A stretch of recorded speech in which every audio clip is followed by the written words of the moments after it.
நார்மலாக வந்து மீன்லாம் வந்து பார்த்துருப்பீங்க. ஐ மீன் ஜிலேபி மீன், இந்த அராப்பைமான்னு சொல்லிட்டு ஒரு மீன் கேள்விப்பட்டீங்க, அதுவும் இங்கே இருக்குது. ஆனால் அந்த மீன் எவ்வளோ பெருசு இருக்கும் பாருங்கள். இங்கே இருக்கிற மீன்லாம் நம்ம ஆளுங்கலாம் பார்த்தாங்கன்னா வச்சுங்க அடித்து பிடிச்சி சாப்பிட்ருவாங்க. இந்த மீனெல்லாம் உங்களுக்கு காட்டுறேன், நீங்கள் பாருங்கள். நாங்கள் அந்த ஜிலேபி மீன்ஸ் எவ்வளோ பெருசாக இருக்குது பார்த்தீங்களா மீன், நல்லா பெருசாக பட்டா சைஸில் இருக்குது. நம்ம ஆளுங்களாம் தான் நிறைய பிடிச்சி கறியை சாப்பிட்ருவாங்க மசாலா போட்டு. இங்கே பாருங்கள், பேன் பண்ண மீன்.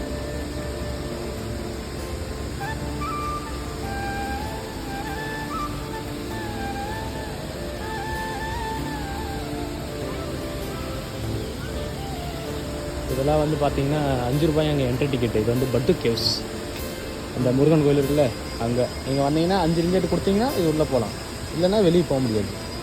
இதில் வந்து ஒரு பெரிய மீன் ஒன்று இருக்குது, அந்த மீனை நான் தான் தேடிக்கிட்டு இருக்கேன். அந்த மீன் வந்தோடனே நான் உங்களுக்கு காட்டுறேன். நல்லா அராப்பைமா மாரி இருக்கும். அராப்பைமான்னு சொல்லுவாங்களே, அந்த மீன் தாங்க அது. பாருங்கள் எங்கே இருக்குன்னு பார்ப்போம். ஃபுல்லாக மீன் தானே.